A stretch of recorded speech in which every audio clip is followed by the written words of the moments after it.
दोस्तों, मेरे समस्त देशवासियों को जय हिंद। आज मैं ये वीडियो एक ख़ास मकसद से बना रहा हूँ। मैं 4 साल से फालिज और हाई बीपी का मरीज़ हूँ, लेकिन देश की चिंता सताई जा रही है। देश किस तरफ जा रहा है, इसलिए मैं अपने आप को रोक नहीं पाया और ये वीडियो बनाकर अपने देश के कोने कोने में पहुँचाना चाहता हूँ। आज हमारे देश की जनता इतनी परेशान है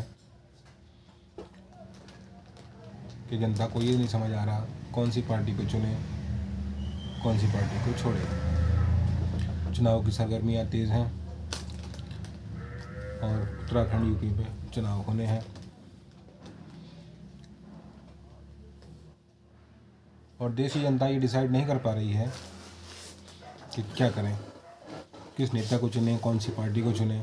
तो दोस्तों, हमारे देश में पिछले 70 साल से कोई भी नेता हो, कोई भी पार्टी हो या एक निर्दलीय उम्मीदवार हो, अगर वो 1-2 चुनाव हार जाता है और फिर अगला चुनाव जीत जाता है, तो वो सिर्फ कुर्सी पर बैठकर अपना खर्च पूरा करते हैं। जो चुनाव हारे हैं उसका, जो जीते हैं उसका, और आने वाले चुनाव जो उन्होंने जीतने हैं उनका। ये बात हमारे देश की ज़्यादातर जनता जानती है, लेकिन किसी भी कंक्लूज़न तक इसलिए नहीं पहुंच पाती क्योंकि जनता लड़ने में सक्षम नहीं है। हमारे देश की कानून व्यवस्था ऐसी हैं कि एक छोटे से मामले को भी सालों लग जाते हैं और एक आम आदमी सिस्टम से लड़ भी नहीं सकता, मैं भी नहीं। अगर मैं किसी पर आरोप लगाऊं तो उसे सिद्ध करने में बरसों बीत जाएंगे, लेकिन जनता सब जानती है और जनता के हाथ में ही सब कुछ होता है और वही देश का भविष्य तय करती है। तो इसलिए ये वीडियो जनता को ही समर्पित है और जनता ही तय करे कि आखिर करना क्या है। तो दोस्तों, हमारे देश में कोई पार्टी हो, बीजेपी, कांग्रेस या कोई अन्यत्र पार्टी जो देश में चुनाव लड़ती है, तो पैसे के दम पर चुनाव लड़ा जाता है और उस पैसे का खर्च ही जनता से वसूला जाता है और आने वाले चुनाव का खर्चा भी निकाला जाता है। तो ना तो कोई पार्टी दोषी है और ना ही कोई नेता दोषी है। दोषी है तो हमारे देश का सिस्टम, जिसे जनता ने ही बनाया है और जनता ही उसको समर्थन देती है, इसलिए वो सिस्टम और फॉरवर्ड होता है। और पिछले 70 सालों में हमारा देश विकासशील देशों में ही गिनती है, विकसित नहीं हो पाया। उसकी वजह यही है कि हम अपने सिस्टम का बायकॉट करना नहीं जानते।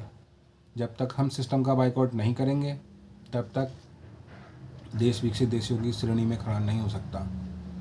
मैं सिर्फ इतना कहना चाहता हूँ कि जनता इस सिस्टम का बायकॉट करे, न किसी नेता को, निर्दलीय हो चाहे किसी पार्टी का हो, उसे चुने। बजाय इसके कि मतदान करने जाए तो नेता से या पार्टी से असंतुष्टि का बटन दबाए, जिसे हम नोटा के नाम से जानते हैं, जो इस बात का प्रतीक होता है कि आप अपने कैंडिडेट से खुश नहीं हैं या किसी भी पार्टी से, किसी भी कैंडिडेट से खुश नहीं है या किसी भी राजनीतिक पार्टी से खुश नहीं है और आप राष्ट्रपति को समर्थन करते हैं, आप राष्ट्रपति शासन चाहते हैं। और राष्ट्रपति शासन बेहतर भी होता है। हमारे देश में क्राइम ज़ीरो हो जाता है। कुछ दिन के लिए आचार संहिता लगती है हमारे यहाँ, इलेक्शन टाइम हो या कोई भी अन्यत्र कार्य हो, और हमारे देश में क्राइम रेट ज़ीरो या ना के बराबर हो जाता है।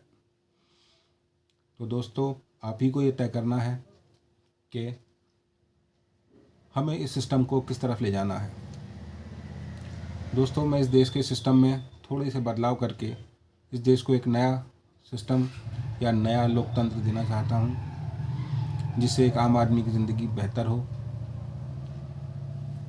ऐसा ना हो कि अंधा बांटे रेवड़ी, अपने अपने को दे, और जो उसके लिए हकदार हैं वो बेचारे तरसते रहते हैं। तो दोस्तों, आने वाले चुनाव में देश की सरकार तय होगी, यूपी उत्तराखंड की, उसी से जो है हमारा केंद्रीय सरकार तय होती है, क्योंकि सबसे ज़्यादा जो सीटें हैं वो यहीं पर से निकलती हैं, जो केंद्र की सरकार को डिसाइड करती हैं। तो ज़रूरी ये है कि हम ये डिसाइड कर लें कि हमें ना तो कोई पार्टी चाहिए, ना ही कोई निर्दलीय उम्मीदवार चाहिए, और इस सिस्टम को बदलने में मेरा साथ दें। आप भरोसा रखें, मैं इस देश को एक ऐसा सिस्टम देना चाहता हूँ जो देश को विकसित देशों की श्रेणी में खड़ा करेगा। अगर किसी को मेरी बात पर संदेह है तो मुझसे कमेंट के थ्रू तर्क वितर्क कर सकता है,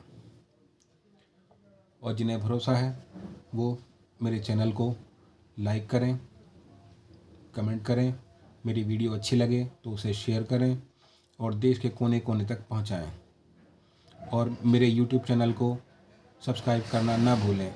मेरे चैनल का नाम है बादशाह सलामत। जी हाँ, मैं किसी तख्त का बादशाह नहीं हूँ, मैंने दुकान का अपनी नाम रखा है बादशाह सलामत, the complete solution of lifes good, यानी कि मूलभूत आवश्यकताओं का संपूर्ण समाधान। जो इलेक्ट्रॉनिक संबंधित आवश्यकताएं होती हैं, मेरी इलेक्ट्रॉनिक्स की दुकान है जिसमें कंप्यूटर मोबाइल वगैरह का मैं काम करता हूं, उसी ग्राउंड पर रखा है, उसी ग्राउंड पर मेरे चैनल का नाम है।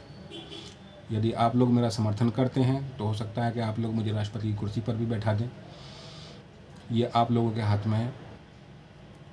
और इसी के साथ मैं अपनी बात को समाप्त करता हूं, और आपको एक बार फिर जय हिंद कहता हूं।